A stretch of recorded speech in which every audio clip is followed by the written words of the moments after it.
దీంతో పాటు నేను మన వార్డ్ మెంబర్స్ కి ఇచ్చే షూరిటీస్ గ్యారంటీస్ ఏంటంటే నేను వార్డ్ లో కుక్కలకు కానీ కోతులకు కానీ అన్ని పట్టించే పరిధి నాది.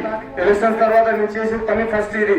దాని తర్వాత మోరీ అన్ని డ్రైనేజ్ సిస్టమ్ ఏదైతే ఉందో దానికి పరిశుభ్రంగా పెట్టాలని నా కోరిక. ఎందుకంటే దాంట్లో దోమలు కానీ అన్ని విధాలుగా పిల్లలకు మనకు ఇబ్బంది అవుతుంది. మన పిల్లల భవిష్యత్తు కోసమన్నా మీరు నన్ను ఎన్నుకోవాలి. నేను చదువుకున్నాను కాబట్టి నాకు అన్ని రకాలుగా తెలివిలు ఉన్నాయి.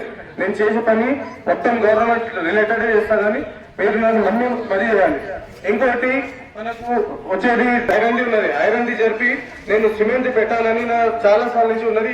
కొన్ని దాదాలు చూసి నేను ఐరన్ పోల్స్ ఉన్నాయి. ఆ ఐరన్ పోల్స్ జరిపేసి దానికి సిమెంట్ పోల్ చేస్తే ఇంటికి ఎడిటింగ్ కానీ ఏ విషయం పిల్లలకి ఇబ్బంది ఉండదు. మీరు ఈ మాటలను యాद పెట్టుకోరు. ఇంకోటి ఏంటంటే మన సార్ చేసిన అభివృద్ధి పని ఈ వార్డుకి ఈ మన 20 వార్డు కోసం 3.5 నుంచి 4 కోట్ల వరకు సార్ పెట్టించి అభివృద్ధి పనులు చేసిండు. రోడ్ కానీ డ్రైనేజ్ సిస్టమ్ కానీ ఆ కందకం మీరు చూసారు ఎట్లా ఉండేది. ఒకప్పుడు చాలా ఇబ్బంది పడుతుండే. మన వార్డు కోసం మన ప్రజల కోసం ఏ వార్డులో అంత పెద్ద కందకం లేదు, అంత పెద్ద పార్క్ లేదు. అది సార్ దగ్గరుండి మరి అది చెప్పించారు. ఇవాళ దానికి పట్టించుకుంటే వారు ఎవరు లేరు. కాంగ్రెస్ గవర్నమెంట్ 2-3 సంవత్సరాలు అయిపోయి వచ్చి ఒక్కరున్నా ఒక జేసీబీ పెట్టి క్లియర్ చేయాలని వాళ్ళకి లేదు. దాన్ని అడగడానికి మీకు కూడా ఏమన్నా చెప్పాలి. మీరు కూడా కాంగ్రెస్ ఎందుకు వస్తలేరు?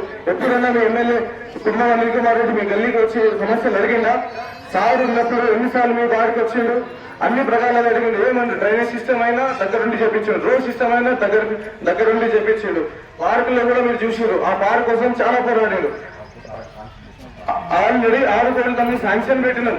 ఇప్పుడు సార్ ఒకవేళ మన ఎమ్మెల్యే ఉంటే ఇలా మన పార్క్ ఉంటుండే. మన ఒక్క వారికి మన పిల్లల భవిష్యత్తు కోసం అందులో కమ్యూనిటీ హాల్ కానీ పిల్లలకు యూత్ కు జిమ్ పెట్టాలనే ఆశ ఉంది సార్కి. కానీ అది బ్యాడ్ లక్, మనం చెప్పలేమో అది అయిపోయినట్ల. ఒకవేళ సార్ ఉంటుండే ఈ మాత్రం ఈ 1.5 year లోనే ఆ పని అయిపోతుండే. మనకు మీరందరూ ఆలోచించి ఆ మిమ్మల్ని ఆలోచించి పెద్దవాళ్ళు మన బుజులు యూత్ స్పెషల్లీ నేను చెప్పేది యూత్ లాగే. ఎందుకంటే నేను యూత్ ని మీ బాధ నేను అర్థం చేసుకోవచ్చు, నా బాధ కూడా మీరు అర్థం చేసుకోవాలి. మనం చేసే పని ఏ స్టెప్ అయినా తీసుకుంటే ప్రజల కోసం తీసుకోవాలి, వాళ్ళ చుట్టుపక్కల ఉన్న కోసం తీసుకోవాలి. ఆలోచించి ఓటేనమ్మా. వాళ్ళ బొబ్బే మాటలకు 420 మాటలకు నమ్మకండి, అది ఏం రాదు. ఇప్పటివరకు మీరు చూసుకోరు.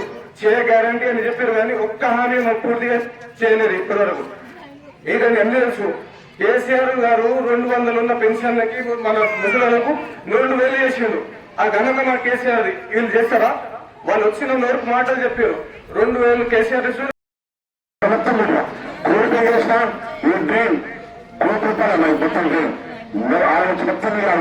ఆ డ్రైన్ తీసుకుంటే అక్కడ 30 వర్షాలు వస్తే ఆ రోడ్డు మొత్తం నీళ్ళే. 2 వర్షాలు వచ్చినా ఇక బాధలు చెప్పాలి. మేము బయటకు పోతే భయమైంది. కానీ మొత్తం తీసుకున్నాం కోట్లు. దీనికి ఉన్నారనుకుంటా మొత్తం 4-5 కోట్ల రూపాయలు పెట్టి మేము వాడెన్నో బాగా చేస్తున్నాం. అందులో ఇంకా ముఖ్యం ఏంటంటే అది పార్క్ చేయాలనుకున్నాం. 6 రోడ్ల నుంచి ఇక మంచి రోడ్డు తీసుకొచ్చి అటు రోడ్డు కలపాలనుకున్నాం. ఒక కారు అంతా రోడ్డు పెట్టేసి కలిపిపోయిందంటే పబ్లిక్ మూమెంట్ ఇట్లా కాకుండా మనం బస్ స్టాండ్ కావాలంటే ఇట్లా పోవచ్చు, దగ్గర హైదరాబాద్ కావాలంటే ఇవన్నీ కరెక్ట్గా అయితే అయితే మంచిగా మనకి ఈజీ ఉంటుంది అనుకుని ప్లాన్ చేసినాం. అది మొత్తం ఉన్నప్పుడు గొడవ పెట్టారమ్మా. ఎవరా ఒక్కరు కూడా రాలేదు. మనకు పార్క్ కోసం మొత్తం పార్క్ కోసం మొత్తం అన్నట్టు జున్ను పార్క్ మీరు కొద్ది సాయంత్రం వాడుకోవడం మొత్తం సాక్షి చేసుకుని 4 కోట్ల చిల్లర సాక్షి చేసి పెట్టాను ఆ పార్క్. అయితే ఏం చేస్తున్నారు?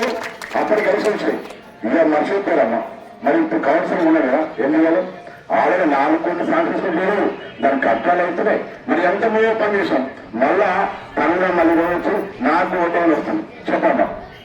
చైర్మన్ గా మేముగా మా పార్టీగా మేము ఇంత కష్టపడ్డాము. మళ్ళీ ఇప్పుడు మొన్న మొదటి ఆయన ఉన్నాడు. మేమే చేసినాం పని. మళ్ళీ చేసింది లేదు, మేము నటించుకుంది నేను పోవచ్చు. మళ్ళీ నాకు ఓటేలు అడుగుతారు. మీరే చెప్పారమ్మా. ఓటే ఒకసారి అవకాశం ఇచ్చారు. వేస్తే మొత్తం మీరే పనులు నటిస్తారు. మేము చేసిన పనులు కంప్లీట్ చేస్తారు. 6 గవర్నమెంట్ ఉంది. వాళ్ళు ఎమ్మెల్యేలు ఉన్నారు. మరి పార్క్ ఎందుకు వెళ్ళదు?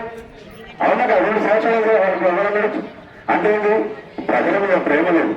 వాళ్ళకి కేవలం అధికారం కాంక్ష. ఆ చైర్మన్ ఏడవతాలు చూస్తున్నామా. ఇంత పని చేయలేమన్నా. ఏడ పని చేయలేదు. ప్రజలు పట్టించుకోవచ్చు. పొద్దున ఉన్నప్పుడు కరెంటు లేకున్నా ఏ కష్టం ఉన్నా బాగా మీరు వచ్చాం. గతంలో నీటి సమస్య నీటి సమస్య లేకుండా చూసినాం.